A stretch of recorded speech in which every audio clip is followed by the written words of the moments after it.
I was standing on my front porch in Charlotte, North Carolina, enjoying my morning coffee when I saw her marching up my driveway with that look on her face. You know the one.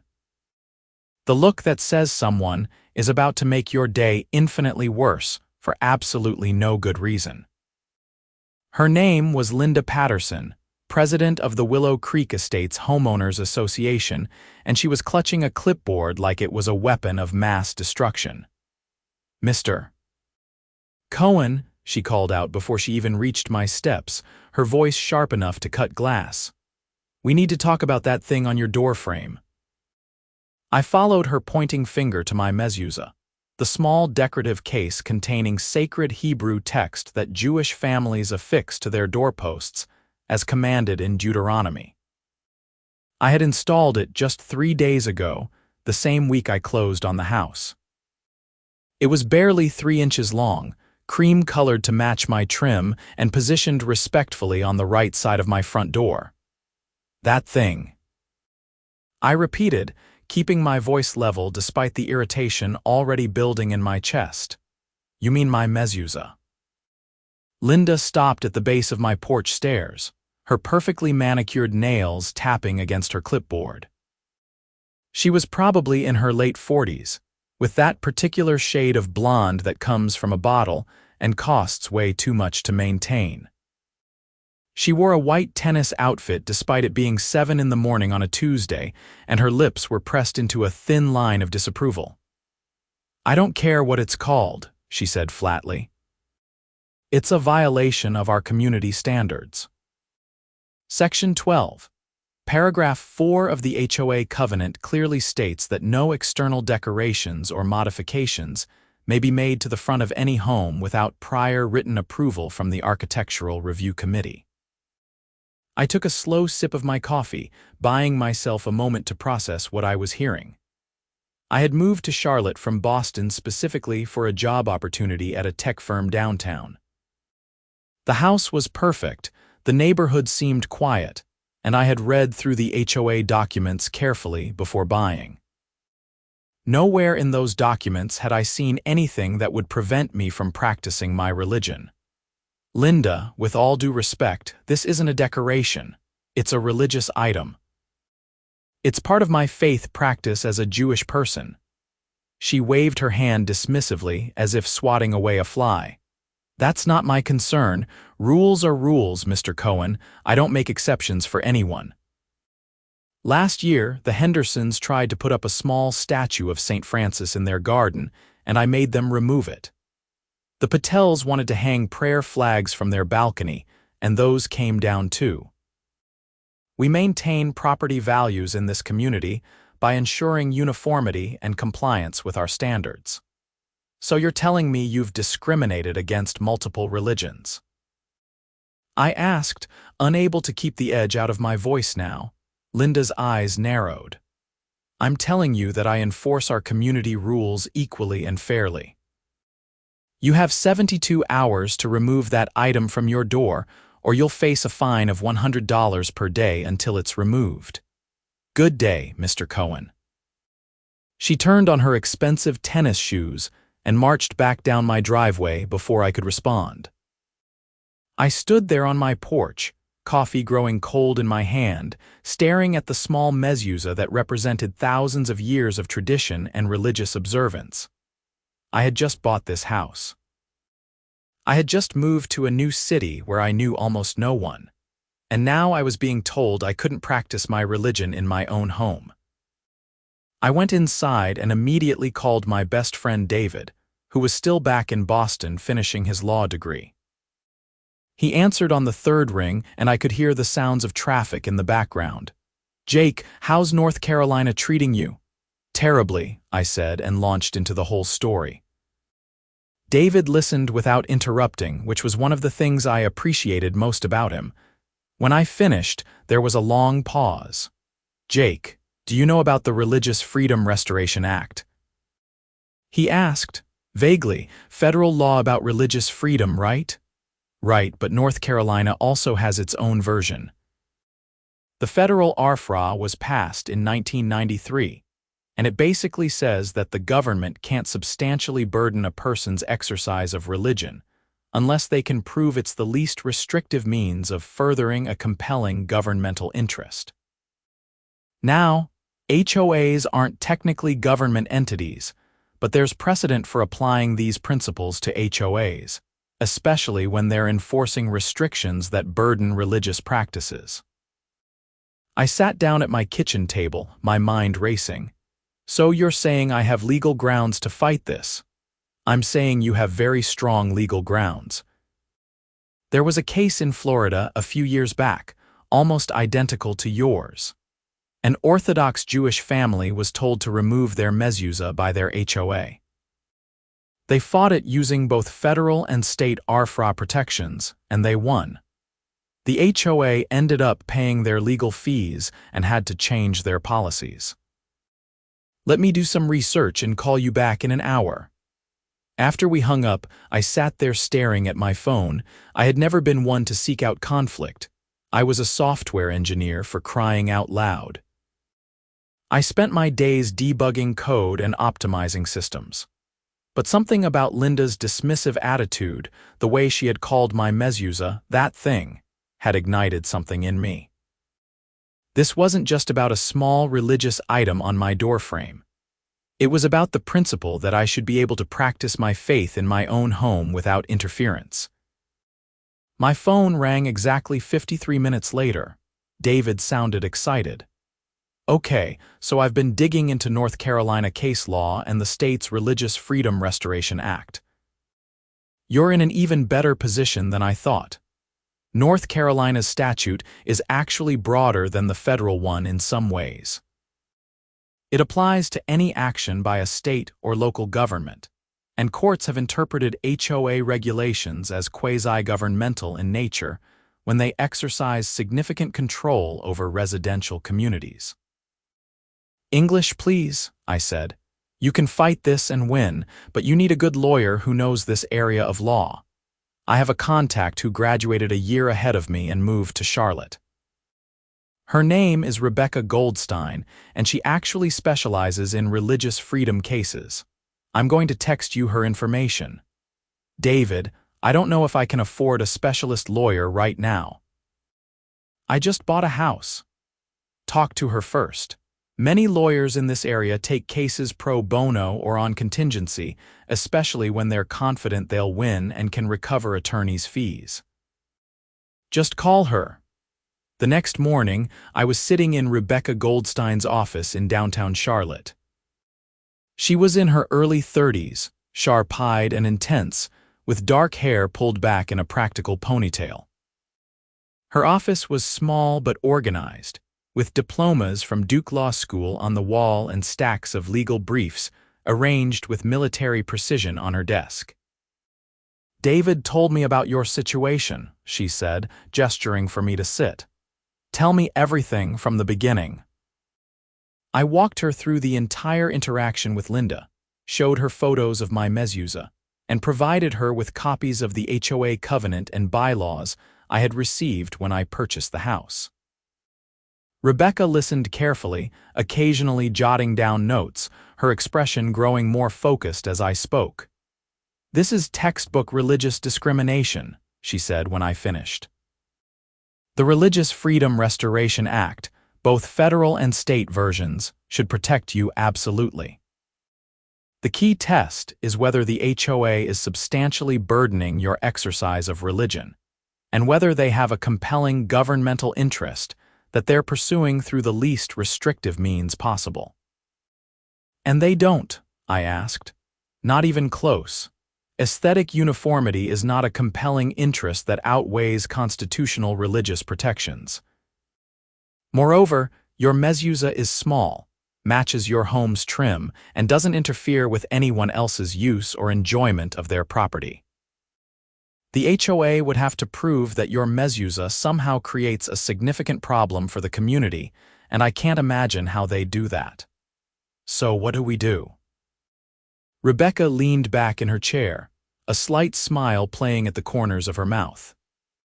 First, We respond to their violation notice with a formal letter explaining that their demand violates state and federal religious freedom protections. We give them a chance to back down gracefully. If they don't, we file suit. In cases like this, we can usually recover attorney's fees, so I'm willing to take this on contingency. If you win, which I'm very confident you will, the HOA pays my fees. If you lose, which would be shocking, you don't owe me anything. Why would you do that? I asked, genuinely curious. Because cases like this set precedent, Rebecca said simply. Because every time an HOA thinks they can steamroll over someone's religious freedom, they need to learn that there are consequences. And honestly.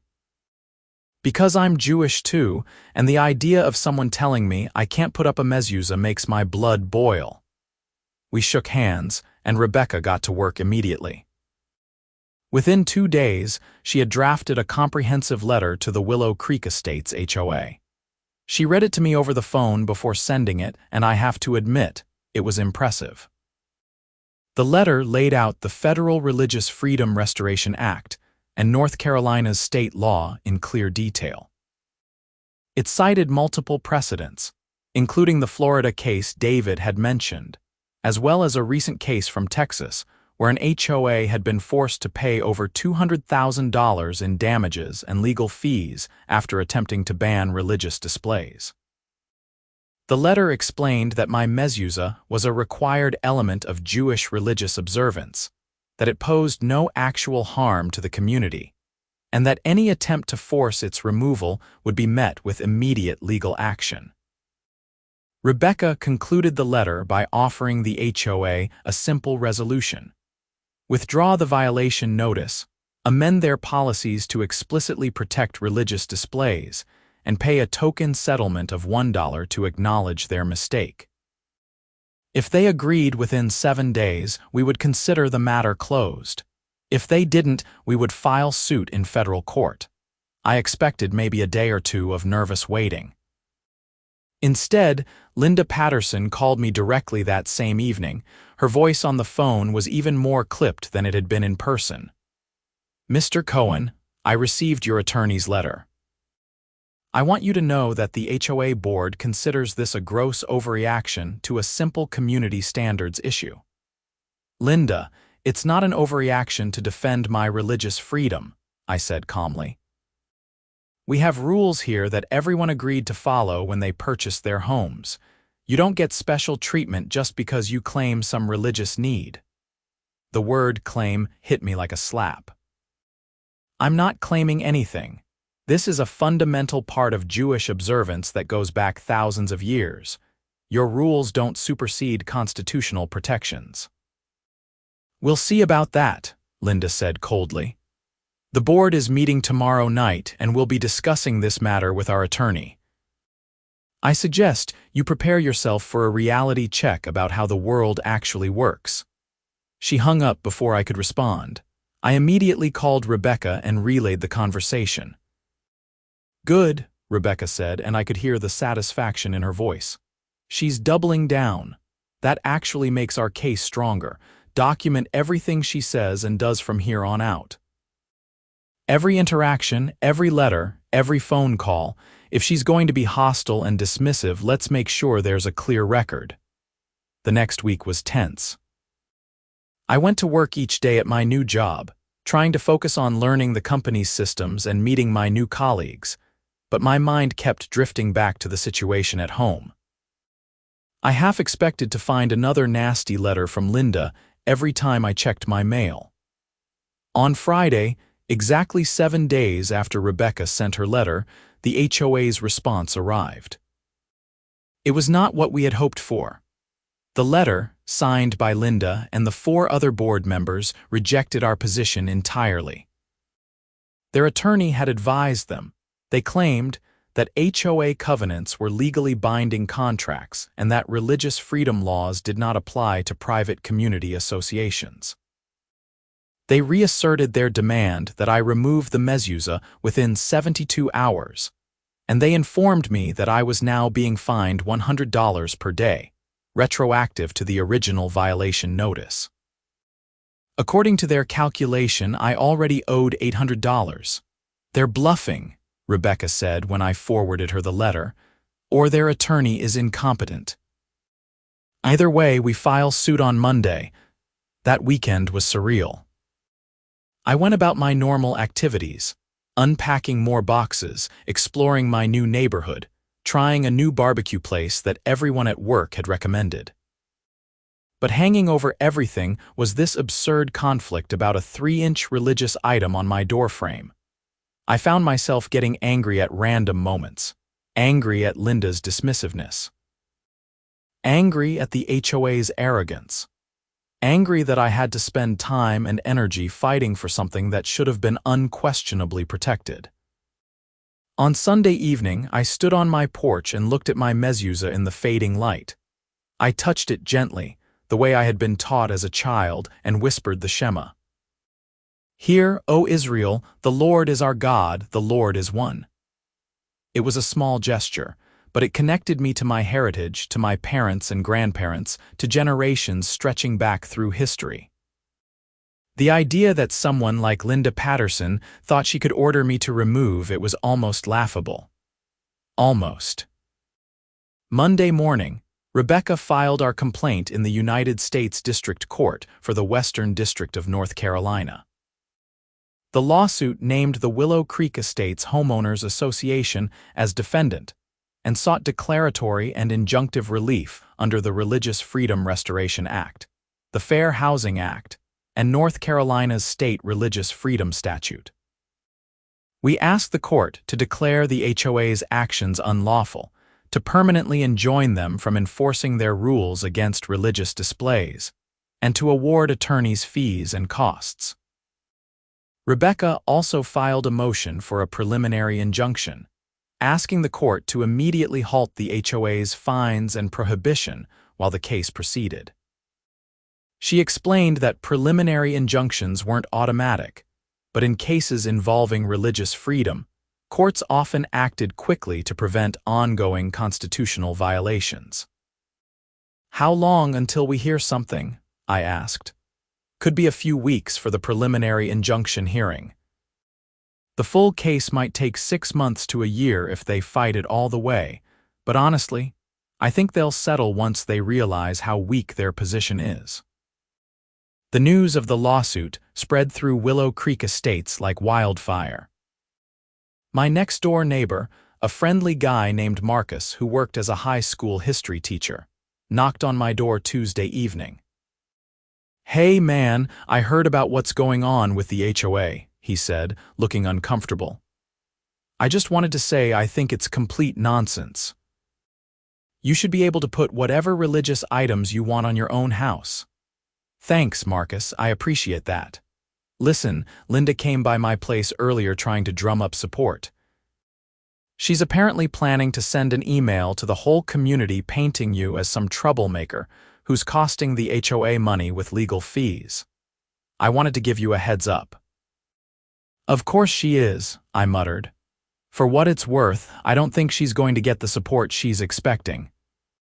A lot of people in this neighborhood are pretty reasonable, and when they hear this is about religious freedom, I think most of them will side with you. Marcus was partially right. The email Linda sent out that Wednesday was a masterpiece of spin and manipulation. She claimed that I was suing the HOA over a minor decoration dispute, and that my frivolous lawsuit was going to cost every homeowner in the community thousands of dollars in legal fees and potential damages. She painted herself as a brave defender of community standards, fighting against someone who thought he was above the rules. She didn't mention the Mezuzah specifically. She didn't mention religion at all. She carefully framed the entire dispute as being about my refusal to follow the rules that everyone else followed. But the thing about living in a connected community is that people talk. Within a day of Linda's email going out, the real story had spread to most of the neighborhood. Some people, I'm sure, sided with Linda. But I started getting surprising visits and messages of support. An elderly couple from 3 houses down, the Johnsons, brought me a casserole and told me they were Methodist and firmly believed in everyone's right to practice their faith. A young family with 2 kids, the Ramirez family, left a note in my mailbox saying they were Catholic and disgusted by the HOA's actions. Even some people I hadn't met yet reached out via email or the community Facebook group to express their support. Not everyone was supportive, of course. I got a few hostile messages from people who thought I was being oversensitive, or who believed that HOA rules should be absolute. One anonymous letter, which I immediately forwarded to Rebecca, told me that if I didn't like American community standards, I should go back where I came from. That one stung, even though I was born in Philadelphia, and my family had been in America for 4 generations. 2 weeks after we filed the lawsuit, I received notice that the preliminary injunction hearing was scheduled for the following Monday. Rebecca called me that evening to prepare. The hearing will be in front of Judge Patricia Morrison. She's been on the federal bench for about 15 years, appointed by President Obama. From what I know of her record, she takes religious freedom issues seriously. We'll present our arguments, the HOA's attorney will present theirs, and she'll make a ruling either from the bench or within a few days. Do I need to testify? Probably. You should be prepared to explain what the Mezuzah means to you, why it's religiously significant, and how being forced to remove it would affect your religious practice. Be honest, be clear, and be yourself. You come across as genuine and reasonable, which will help. I spent the weekend preparing. Rebecca sent me a list of potential questions, and I practiced answering them. I also did something I hadn't done in a while. I called my parents in Florida, where they had retired 3 years ago.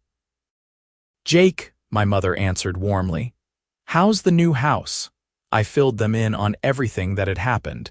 There was a long silence when I finished. "This woman told you to remove your Mezuzah." My father said, his voice tight with an emotion I recognized. My dad was usually the most easygoing person in the world, but there were certain things that hit him hard. Anything that smacked of anti-Semitism was one of them. "She said it was just about HOA rules, Dad. She claims she'd make anyone remove any religious item." That doesn't make it better, Jake.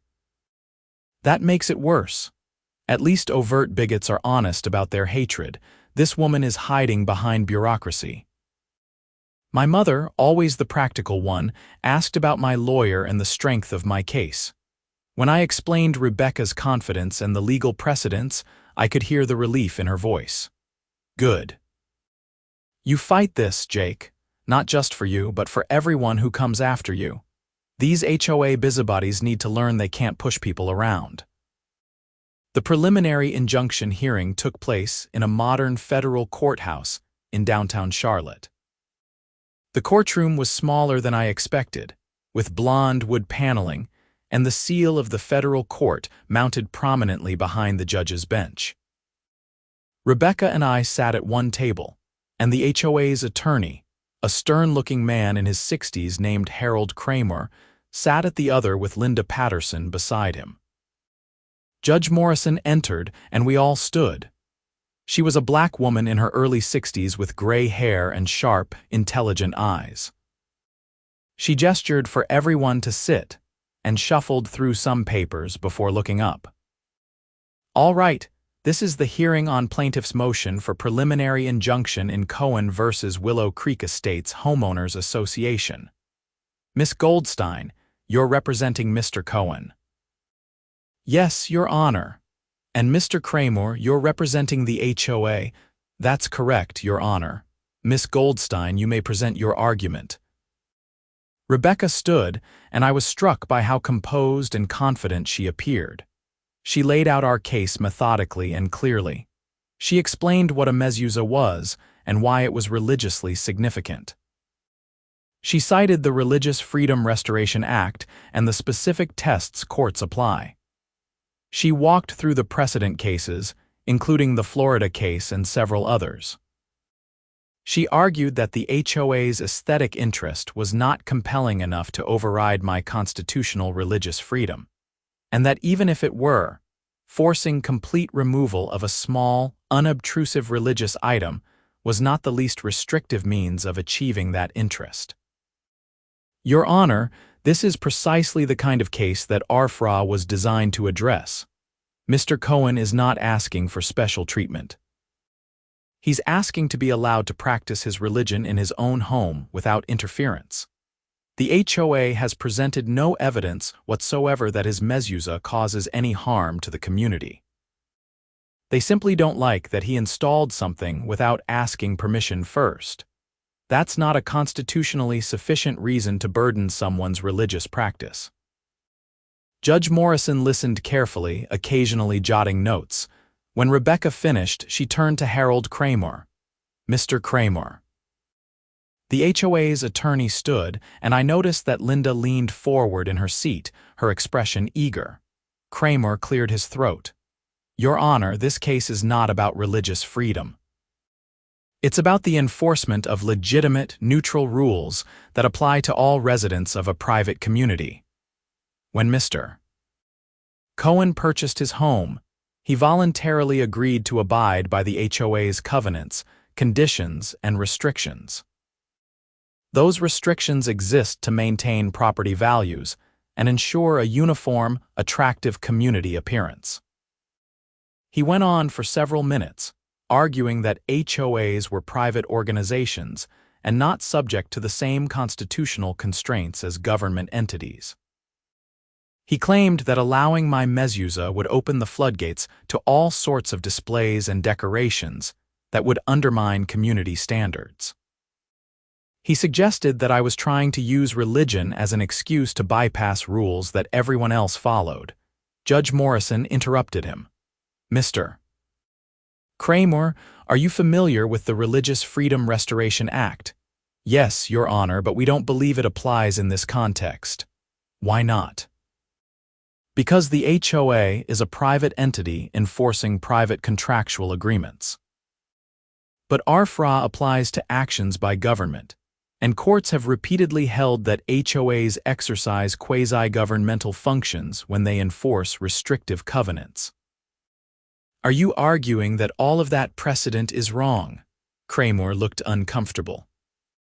Your Honor, we believe this case is distinguishable because... How is it distinguishable from Block v. Frischhals, the Florida case involving a mezuzah and an HOA? There was a pause. We believe the facts are different, Your Honor. In what way? Another pause. I watched Linda's expression shift from eager to concerned. Kramer was clearly struggling. Your Honor, if I might request a brief recess to consult my notes. That won't be necessary, Mr. Kramer. I've read the briefs. I'm familiar with the case law. I want to know if you have any actual evidence that Mr. Cohen's mezuzah causes any harm to the community. The harm is in the violation of community standards, Your Honor. If we allow one person to install unauthorized items, others will follow, and the entire covenant structure breaks down. But the item in question is religiously mandated. Surely you're not arguing that a 3-inch case containing religious text poses the same concerns as, say, a large non-religious decoration. Kramer was floundering now. Your Honor, the rule is neutral on its face. It applies to all decorations and modifications, regardless of religious content. Judge Morrison leaned back in her chair. Mr. Kramer, let me be direct. The Religious Freedom Restoration Act requires strict scrutiny of any action that substantially burdens religious exercise. Your client is demanding that Mr. Cohen remove a religious item that Jewish law requires him to display. That's a substantial burden. For you to prevail, you need to show a compelling governmental interest and that you're using the least restrictive means to achieve that interest. You've shown me neither. All you've shown me is that your client prefers aesthetic uniformity, which is not a compelling interest, and that your client demands complete removal. which is certainly not the least restrictive means even if aesthetic concerns were sufficient. She paused, looking down at her notes, then back up at both tables. Here's my ruling. I'm granting the preliminary injunction. The Willow Creek Estates Homeowners Association is hereby enjoined from enforcing its rules to require removal of Mr. Cohen's Mezuzah, from imposing any fines related to the Mezuzah, and from taking any other action that would burden Mr. Cohen's religious exercise pending final resolution of this case. Any fines already imposed are vacated. Mr. Kramer, I strongly suggest that your client seriously consider settling this case, because if it goes to trial, I can tell you right now which way the wind is blowing. I felt Rebecca's hand briefly squeeze my shoulder. Across the aisle, Linda Patterson looked like she had just bitten into a lemon. Harold Kramer gathered his papers with stiff, jerky movements. "Thank you, Your Honor," Rebecca said. "Miss Goldstein, please prepare the order for my signature. We're adjourned." Walking out of that courtroom felt surreal. Rebecca was grinning, pumping her fist as soon as we were in the hallway. That was even better than I hoped. Judge Morrison completely eviscerated their arguments. They'd be idiots to keep fighting this. "So what happens now?" I asked. "Now we wait and see if they settle. If they have any sense, they'll reach out within a week or two with a settlement offer. If they don't, we proceed to discovery and eventually trial. But honestly, after that hearing, I can't imagine they'll want to keep going." I went home that afternoon feeling lighter than I had in weeks. The preliminary injunction meant I could keep my mezuzah up without fear of fines or harassment. It wasn't the end of the case, but it was a huge victory. That evening, Marcus came over with a six-pack of beer. "Congratulations, man. I heard through the grapevine that you won the hearing." "Thanks. I mean, it's just the preliminary round, but yeah, it went well." We sat on my porch, drinking beer and talking about nothing in particular. It was nice to just relax for a moment. But I should have known the peace wouldn't last. 2 days after the hearing, I woke up to find that someone had spray-painted a slur across my garage door. The word was ugly and unmistakable. A vile anti-Semitic epithet in bright red paint, dripping down the white surface like blood. I stood in my driveway in my pajamas and slippers, coffee mug still in my hand, staring at the hateful word. I felt a wave of emotions crash over me. Anger, fear, violation. This was my home, the place I was supposed to feel safe, and someone had come in the night and marked me as an outsider, as an enemy, as something less than human. I called the police first, then Rebecca, then Marcus. Within an hour, my driveway was full of activity. 2 Charlotte Mecklenburg police officers were taking photos and asking me questions. Marcus had come over with paint supplies and was insisting that we cover it up immediately. Rebecca arrived shortly after, her expression grim. "This changes things," she said quietly while the police worked. "This isn't just an HOA dispute anymore, this is a hate crime." The police were professional and thorough.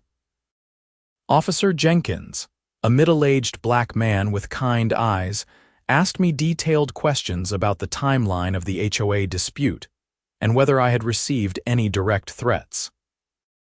I told him about the anonymous "go back where you came from" letter, which I still had. I also mentioned Linda's hostility, though I was careful to say I had no evidence she was involved in the vandalism. "We'll investigate thoroughly," Officer Jenkins assured me. "We take hate crimes seriously in Charlotte. We'll check if any neighbors have security cameras that might have caught something. In the meantime, I'd recommend installing your own security cameras if you don't have them already." After the police left and Marcus helped me cover the slur with primer, I sat in my living room feeling exhausted despite it only being 10 in the morning. Rebecca sat across from me, her laptop open, typing notes. "Jake, I need to ask you something. Do you want to add this to the lawsuit?" We can amend our complaint to include emotional distress damages based on the harassment and intimidation you faced. I don't know if I can prove the HOA was behind this, I said. Maybe not directly, but we can certainly argue that the HOA's actions created a hostile environment that emboldened whoever did this. The timing is suspicious. 2 days after we win the preliminary injunction, someone vandalizes your property with an anti-Semitic slur. That's not coincidental. I thought about it. Part of me just wanted the whole thing to go away, but another part, a deeper part, was furious. Furious at Linda and her dismissiveness, furious at the violation of my home. Furious at having to defend my right to exist as a Jewish person in my own community.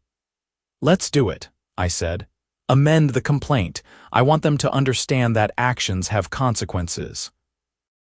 Over the next week, the police investigated the vandalism. They canvassed the neighborhood looking for security camera footage. It turned out that a house 2 doors down had a camera that captured a partial view of my property. The footage showed a figure in dark clothing and a hood approaching my garage around 2 in the morning. But the angle and lighting weren't good enough to make a positive identification. Officer Jenkins came by to update me personally. We're treating this as an active investigation. We've also reached out to the HOA to see if they have any information about who might have done this. So far, they've been less than cooperative. What does that mean? I asked. It means that when we asked to review visitor logs and security gate records, your community has a gate, right? They told us they'd need to consult with their attorney first. Which is their right, but it's not exactly the response you'd expect from an organization that claims to care about its residents' safety. That detail bothered me more than it probably should have. If someone had vandalized a home in the community, shouldn't the HOA want to help catch the perpetrator? Unless, of course, they were somehow involved or sympathetic to the vandal. Meanwhile, Rebecca amended our complaint to add claims for intentional infliction of emotional distress and to request punitive damages. The amended complaint laid out the entire timeline, including the vandalism, and argued that the HOA's discriminatory actions had created an environment of hostility and intimidation. Linda Patterson's response was swift and predictable. She sent an email to the entire community expressing shock and dismay at the vandalism, and claiming that the HOA had been nothing but professional in all its dealings with me. She suggested that I was trying to exploit an unrelated criminal act to gain sympathy in my lawsuit. But something interesting happened. Several neighbors pushed back publicly. Marcus wrote a blistering response on the community Facebook group, pointing out that Linda had been anything but professional, and that her attempts to paint me as a troublemaker were shameful. The Ramirez family wrote their own post expressing support. Even some people I didn't know weighed in, saying they were uncomfortable with how the HOA had handled the situation. A grassroots movement started to form. Several residents began circulating a petition to recall Linda Patterson from the HOA board. Under the Willow Creek Estates bylaws, a recall election could be triggered if 20% of homeowners signed a petition requesting it. Within days, they had the signatures. Linda fought back, of course. She sent multiple emails claiming the recall effort was orchestrated by me, which wasn't true. I had nothing to do with it. She argued that removing her would leave the HOA in chaos and that she was being punished for simply enforcing the rules. But the momentum was against her. 3 weeks after the preliminary injunction hearing, Harold Kramer called Rebecca to discuss settlement. "They want to settle," I asked when Rebecca called to tell me. "They want to talk about settlement." Kramer suggested mediation. I told him we'd consider it, but that any settlement would need to include a complete withdrawal of their rules enforcement, a policy change to protect religious displays, a public apology, and payment of our attorney's fees. What about the vandalism? That's trickier. Unless we can prove the HOA was directly involved, which we can't, it's hard to hold them liable for it in the settlement. But we can push for them to cooperate fully with the police investigation, and to make a public statement condemning the vandalism and affirming their commitment to religious tolerance. The mediation was scheduled for 2 weeks later at a neutral attorney's office in downtown Charlotte. I took the day off work and met Rebecca there. We were led into a conference room where Harold Kramer and Linda Patterson were already seated, along with 2 other HOA board members I recognized from community events, but had never spoken to. The mediator was a retired judge named Franklin Hayes, a grandfatherly man with silver hair and a gentle demeanor that probably helped diffuse a lot of tense situations. He explained the mediation process and emphasized that everything discussed would be confidential unless we reached an agreement. Let's start by having each side explain their position and what they hope to achieve today, Judge Hayes said. Rebecca went first, laying out our demands clearly and calmly. Complete withdrawal of enforcement actions, policy changes to protect religious displays, public apology, attorneys' fees, cooperation with the police investigation. And she added, a modest financial settlement to compensate me for the harassment and emotional distress. When she finished, Judge Hayes turned to the HOA's side. Harold Kramer started to speak, but Linda interrupted him. "This is ridiculous," she said, her voice sharp. "We're being asked to pay money and apologize because we tried to enforce our community's rules. Mr. Cohen knew what he was agreeing to when he bought his house. If he can't follow the rules, he shouldn't live here." Judge Hayes held up a hand. "Mrs. Patterson, I understand you're frustrated. But let's remember that a federal judge has already issued a preliminary injunction against your association. That suggests that the law may not be on your side here. The law is being twisted to give special treatment to one person because he claims religious beliefs," Linda shot back. One of the other board members, a middle-aged man named Tom Henderson, spoke up. "Linda, maybe we should listen to what Mr. Kramer and Judge Hayes have to say. I'm not sure continuing to fight this is in the association's best interest." "It's in the interest of maintaining our community standards," Linda said. The mediation went on for hours. We broke for lunch, then reconvened. Judge Hayes met separately with each side, shuttling back and forth with proposals and counter-proposals. Slowly, painfully, the outlines of a settlement began to emerge. The HOA would withdraw all enforcement actions and fines. They would amend their policies to explicitly state that small religious displays, including mezuzahs, crosses, prayer flags, and similar items, were permitted without prior approval, provided they were not larger than 6 inches in any dimension and were installed in a tasteful, non-obtrusive manner. They would pay Rebecca's attorney's fees, which had grown to about $15,000. They would issue a statement to the community affirming their commitment to religious freedom and tolerance. But Linda refused to agree to a personal apology, and the board was divided on whether to pay any financial settlement beyond attorney's fees. By late afternoon, we seemed to be at an impasse. Judge Hayes pulled Rebecca and me aside during one of the breaks. "I want to be honest with you. I think you have a very strong case, and if this goes to trial, you'll likely win significant damages. But trials take time and energy, and there's always some element of uncertainty.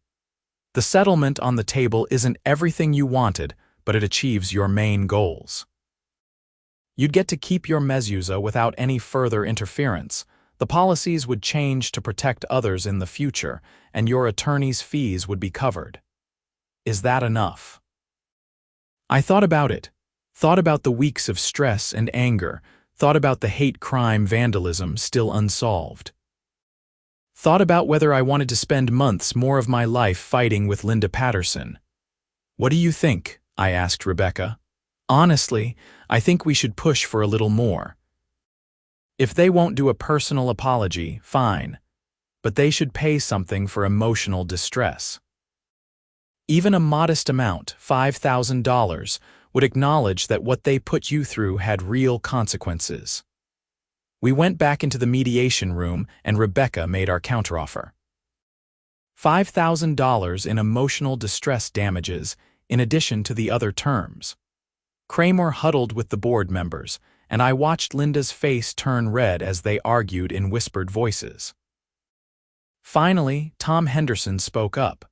We'll agree to it, but we want it clear that this is a settlement to avoid the costs of litigation, not an admission of any wrongdoing. Standard settlement language, Rebecca said. That's fine. And just like that, it was over. Judge Hayes had his assistant draw up the settlement agreement, we all reviewed it, and everyone signed. I walked out of that office feeling strange. Relieved, certainly. Vindicated, absolutely, but also oddly deflated. I had won, but it didn't feel like the triumphant victory I had imagined. Rebecca must have sensed my mood because she took me to a nearby bar for a drink. You should feel good about this, Jake. You stood up for your rights and you won. That policy change means every Jewish person, every Muslim, every Hindu, every person of any faith who moves into Willow Creek Estates can display their religious items without fear of harassment. That matters. I know, I said. I guess I just wanted Linda to actually acknowledge she was wrong, to actually apologize and mean it. People like Linda Patterson rarely admit they're wrong, but here's the thing, she lost.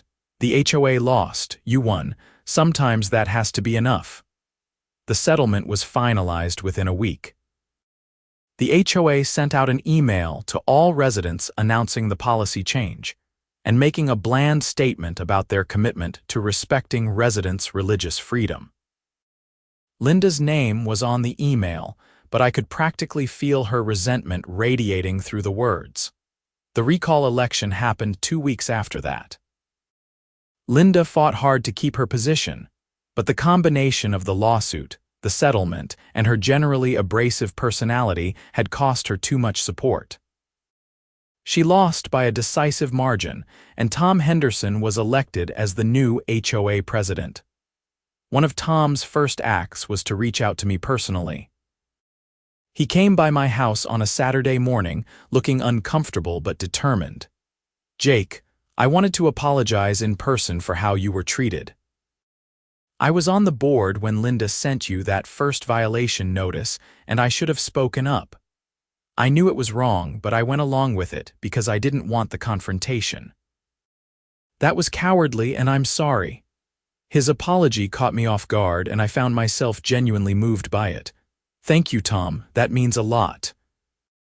I also wanted to let you know that we're implementing mandatory training for all board members on fair housing law and religious freedom. We're going to make sure nothing like this happens again. The vandalism case took longer to resolve. The police investigation continued for weeks with no clear leads. But then, about a month after the settlement, Officer Jenkins called me with news. We got him. A kid from the neighborhood, 19-year-old named Derek Simmons, lives with his parents 4 streets over from you. How did you figure it out? I asked. He bragged about it to someone, and that person eventually came forward. We executed a search warrant and found the spray paint can in his garage. He's been charged with vandalism and ethnic intimidation, which is a hate crime enhancement under North Carolina law. Was he connected to the HOA? I asked, the question I had been wondering about for weeks. No evidence of that. Seems like he was just a punk kid who heard about your dispute with the HOA and decided to take matters into his own hands. His family is mortified. His parents came by the station to apologize, if you're willing to hear it. I met with Derek Simmons' parents a few days later at a coffee shop. They were in their 50s, ordinary middle-class people who looked like they hadn't slept in days. Mrs. Simmons started crying almost immediately. We're so sorry for what our son did. We didn't raise him to hate. We don't know where this came from." Mr. Simmons was quieter, more stoic, but I could see the shame in his eyes. "Derek is going to face the legal consequences for his actions. But we wanted you to know that what he did doesn't represent us or our values. We've lived in this community for 12 years, and we've always believed everyone should be able to practice their faith freely." I accepted their apology, though I made it clear that Derek needed to be held accountable. The kid eventually pleaded guilty to reduced charges and was sentenced to community service, probation, and mandatory counseling. He also had to write me a letter of apology, which arrived a few weeks later. It was awkward and stilted, clearly written under duress, but there was something in it that seemed genuine. He wrote about how he had been caught up in online communities that spread hatred and conspiracy theories, and how the whole experience had made him realize he needed to change. I never responded to the letter. I didn't owe him absolution. But I did feel a small measure of relief that he seemed to be taking some responsibility. Life slowly returned to normal. I settled into my job, made friends among my colleagues and neighbors, and started to actually enjoy living in Charlotte. The whole HOA experience had been traumatic in its way, but it had also connected me with people in my community who shared my values. Marcus became a good friend. The Ramirez family invited me to their daughter's birthday party. The Johnsons had me over for dinner. 6 months after the settlement, I attended my first HOA board meeting under Tom Henderson's leadership. It was a remarkably different experience. The meeting was professional and efficient. When community members raised concerns, they were treated with respect. When someone asked about the new religious display policy, Tom explained it clearly and emphasized that the board's job was to maintain the community while respecting everyone's rights. Linda Patterson was there, sitting in the audience rather than at the board table. She looked diminished somehow, still bitter but less powerful. When the meeting ended and people filed out, she deliberately avoided making eye contact with me. But someone else approached me as I was leaving, a young Muslim couple who had just moved into the neighborhood. "Excuse me, are you Jake Cohen?" The woman asked, wearing a hijab and a friendly smile. "That's me. We heard about what you went through with the HOA. We just wanted to thank you. We were nervous about moving here because we weren't sure how accepting the community would be. Knowing that the HOA has policies protecting religious freedom makes us feel much more comfortable." Her husband nodded. "And we wanted you to know that we're putting up a small Islamic calligraphy piece by our door. It's a prayer for protection and blessing. We wouldn't feel confident doing that if you hadn't fought for your rights." I felt a lump in my throat. This was what Rebecca had meant when she said the policy change mattered. It wasn't just about me and my Mezuzah. It was about creating a community where everyone felt welcome to practice their faith. "You shouldn't have to thank me," I said. "This should be the baseline." But I'm glad the fight made a difference. A year after I first installed my Mezuzah, I stood on my porch on a warm evening, looking at that small 3-inch case on my doorframe. It was still there, undisturbed, a quiet symbol of faith and heritage and belonging. So much had happened because of it: a legal battle, a hate crime, a settlement, a recall election. Friendships formed and community bonds strengthened. I thought about Linda Patterson and her clipboard, her certainty that she could order me to remove that thing from my door. I thought about how wrong she had been, not just legally but morally. I thought about the Religious Freedom Restoration Act, and how a law passed decades ago had protected my rights when I needed it most. I also thought about Derek Simmons and his spray-painted slur, about how hate could manifest in the actions of a troubled teenager influenced by online vitriol. I thought about his parents' anguish and his awkward apology letter. I thought about the long, difficult work of building a truly tolerant society.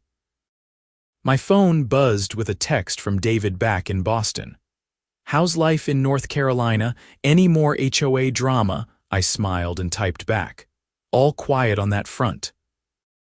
Turns out standing up for your rights works pretty well. Proud of you, man. You made a difference. I looked at my Mezuzah again, reached out and touched it gently the way I had countless times before, and whispered the Shema into the evening air. Hear, O Israel, the Lord is our God, the Lord is one. It was a small gesture, this touching of a religious item on my doorframe, but it connected me to something larger than myself. To history and tradition, to faith and community, to the principle that every person deserves to practice their religion freely in their own home without interference or intimidation. Linda Patterson hadn't understood that, maybe she never would. But the law had understood it, Judge Morrison had understood it, and most importantly, my neighbors had understood it when it mattered. I went inside my house, my home, and started making dinner. Through the window, I could see Marcus in his front yard throwing a baseball with his son. The Ramirez kids were riding bikes in the street, their laughter carrying on the breeze. Life in Willow Creek Estates continued, different now in subtle but important ways, because one person had refused to back down when his rights were threatened. The next morning was a Saturday, and I woke up early to the sound of birds chirping outside my window. I made coffee and took it out to my porch, a habit I had developed since moving to Charlotte. As I sat there in the cool morning air, I saw Tom Henderson walking his dog past my house. He waved and came up my driveway. "Morning, Jake, got a minute?" "Sure, what's up?" Tom looked a bit sheepish. "I wanted to run something by you. We're thinking about doing a community diversity and inclusion event, maybe in a couple of months. Nothing too formal, just a potluck where people can share food from their cultural backgrounds and talk about their traditions. I was hoping you might be willing to speak for a few minutes about your experience and about the importance of religious freedom." I considered it. A year ago, I would have recoiled from the idea of making myself the center of attention in that way. But now, after everything that had happened, I understood that silence wasn't always the right choice. Yeah, I'd be willing to do that, but I think it would be good to have other voices too. Maybe that Muslim couple who just moved in, and I know the Patels are Hindu, having multiple perspectives would make it more meaningful. "That's a great idea," Tom said enthusiastically. "I'll reach out to them." "Thanks, Jake. And listen, I know I said this before, but I really am sorry about how you were treated when you first moved here. You've been a good neighbor and a good reminder to all of us about what really matters in a community." After Tom left, I sat there thinking about how much had changed in such a relatively short time. I had moved to Charlotte as a stranger, knowing no one, just looking for a nice place to live while I started a new job. I had never anticipated becoming the center of a civil rights dispute. I had never imagined having to hire a lawyer to defend my right to practice my religion. I had certainly never expected to wake up to a hate crime vandalized across my garage. But I also hadn't anticipated the outpouring of support from neighbors I barely knew. I hadn't expected people to circulate recall petitions and push back against discriminatory policies. I hadn't foreseen forming genuine friendships with people like Marcus or becoming a symbol of religious freedom for newly arriving families. My phone rang, interrupting my thoughts. It was Rebecca. "Hey Jake, just wanted to check in. How are things?" "Good, quiet. Tom Henderson just came by asking if I'd speak at a diversity event they're planning." "That's great." "See, this is exactly what I meant about making a difference beyond just your own case. You've helped shift the culture of that whole community." "Maybe. How are things with you?" "Any interesting new cases?" Rebecca laughed. "Always. Actually, I just took on a case that's similar to yours. A Sikh family in Raleigh being told by their HOA that they can't fly a Nishan Sahib flag, which is a religious flag important in Sikhism. Same playbook, HOA claiming it's about neutral rules, actually discriminating against religious practice. Let me guess, you're going to crush them with arfra? That's the plan. Thanks to cases like yours, there's strong precedent now. These HOAs need to learn that they can't use their rules to suppress religious expression. After we hung up, I thought about that Sikh family in Raleigh, facing the same kind of discrimination I had faced. I was glad Rebecca was there to help them. I was glad that my case had added to the body of law protecting religious freedom. But I was also sad that it was necessary. That in America in the 21st century, people still had to fight for the basic right to practice their faith without interference. The diversity event happened on a beautiful Saturday afternoon in early October. Tom and the new HOA board had organized it in the community park, a nice grassy area with picnic tables and a playground. Dozens of families showed up, bringing dishes that represented their cultural backgrounds. There was food from Mexico, India, Korea, Italy, Ethiopia, and more. The smell of all those different cuisines mixing together was intoxicating. I had brought brisket, cooked using my grandmother's recipe, and it disappeared quickly. Marcus had made his mother's famous Caribbean jerk chicken. The Ramirez family brought tamales. The new Muslim couple, Amir and Yasmin, brought lamb biryani that was absolutely incredible. In the early afternoon, Tom called everyone together and gave a short speech about the importance of diversity and inclusion in the community. Then he introduced me. Many of you know Jake Cohen and the situation he faced last year when he moved into our neighborhood. Jake stood up for his rights and, in doing so, helped all of us understand the importance of respecting everyone's religious and cultural practices. Jake, would you like to say a few words? I stood up, my heart beating faster than I expected. Public speaking had never been my favorite thing, but I had prepared some thoughts. Thanks, Tom. When I moved to Willow Creek Estates last year, I just wanted a nice place to live. I didn't expect to end up in a legal battle over a small religious item on my doorframe. But that experience taught me some important things. It taught me that rights are meaningless unless people are willing to stand up for them. It taught me that communities are stronger when they embrace diversity rather than trying to enforce uniformity. And it taught me that most people, when they understand what's at stake, will choose tolerance and respect over bigotry and exclusion. I paused, looking around at the assembled neighbors. Some of them I knew well now, others were still strangers, but they were all listening. My mezuzah is still on my doorframe, and it will stay there as long as I live in this house. But it's not just about me anymore. The policy changes that came out of that dispute mean that Amir and Yasmin can display their Islamic calligraphy. It means that if a Hindu family wants to put up a small statue of Ganesha, they can. It means that Christian families can display crosses, and Buddhist families can display prayer flags, and people of any faith or no faith can express their beliefs and values without fear of harassment. That's what religious freedom looks like in practice. That's what America is supposed to be about. There was applause when I finished, more enthusiastic than I had expected. Amir came up to me afterward, shaking my hand firmly.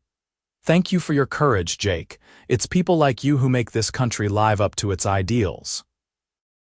I just didn't want to take down my mezuzah, I said, embarrassed by the praise. That's how it starts, Amir said with a smile. One person saying no when everyone expects them to just go along.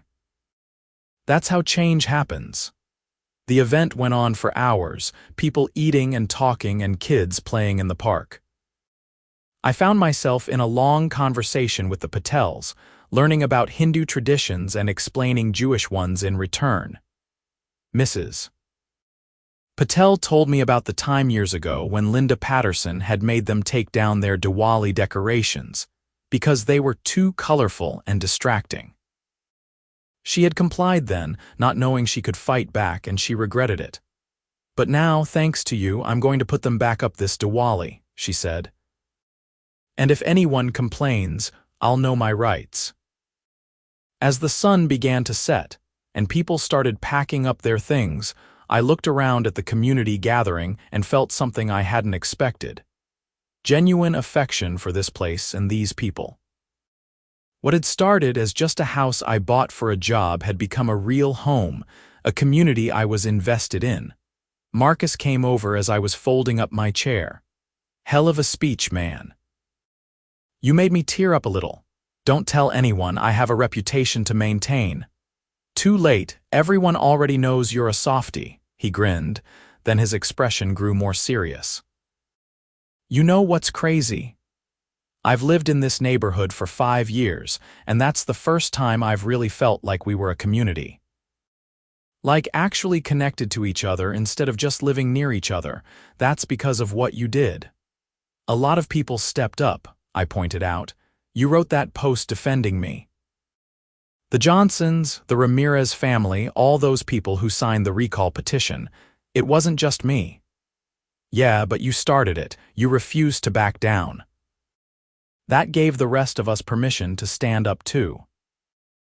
Walking home that evening, I passed my mezuzah on the way through my front door, touching it as I always did, and thought about the journey it had taken me on. A small religious object, barely 3 inches long, had become the catalyst for legal action, community organizing, and meaningful change. It had cost me time, stress, and no small amount of anxiety. But it had also given me something valuable. The knowledge that standing up for what's right, even when it's difficult, can make a real difference. The settlement money, the $5,000 in emotional distress damages, I ended up donating to the Charlotte Jewish Federation, specifically to their program fighting anti-Semitism and hate crimes. It seemed like the right thing to do, to turn something painful into something constructive. Derek Simmons, the kid who had vandalized my garage, completed his community service and probation without incident. I heard through the neighborhood grapevine that he had enrolled in community college and was getting counseling. I still couldn't forgive what he did, might never fully forgive it, but I could acknowledge that people sometimes make terrible mistakes and deserve a chance to learn from them. Linda Patterson moved out of Willow Creek Estates about 6 months after losing the recall election. I heard she bought a condo in a different part of Charlotte, somewhere without an HOA where she wouldn't be reminded of her defeat. I didn't celebrate her departure, but I didn't mourn it either. Some people are so invested in being right that they can never acknowledge when they're wrong, and Linda seemed to be one of those people. Tom Henderson turned out to be an excellent HOA president.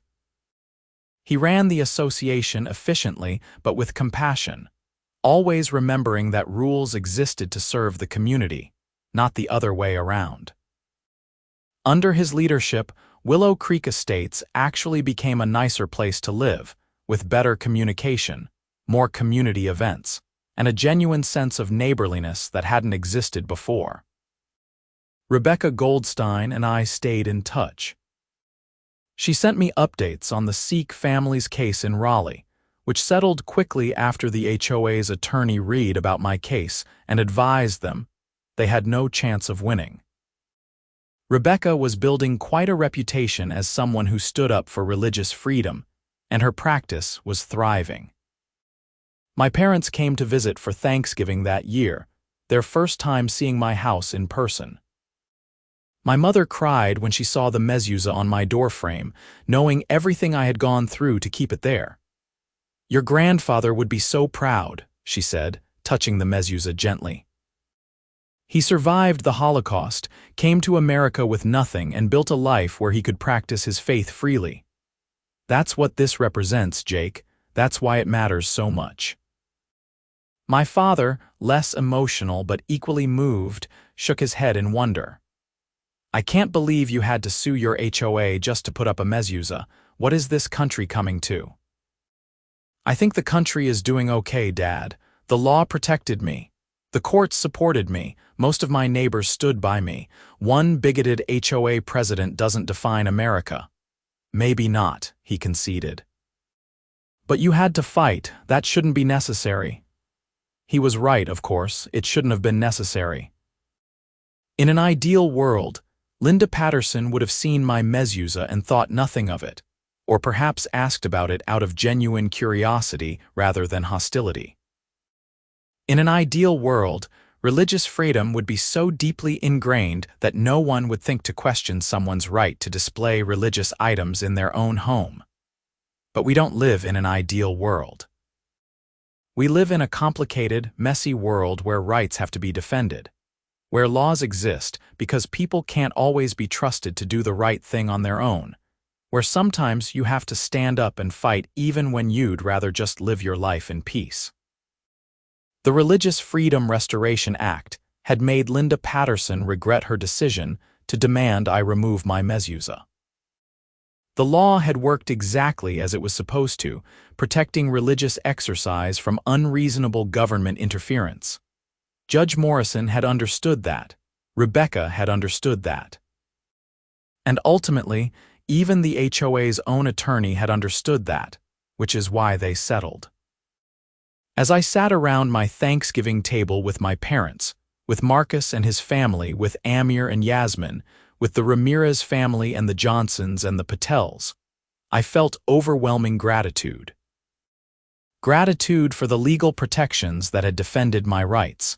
Gratitude for the neighbors who had supported me. Gratitude for the lawyer who had fought for me. Gratitude for the community that had ultimately chosen inclusion over exclusion. The mezuzah on my doorframe was still just a small decorative case, barely noticeable unless you knew to look for it.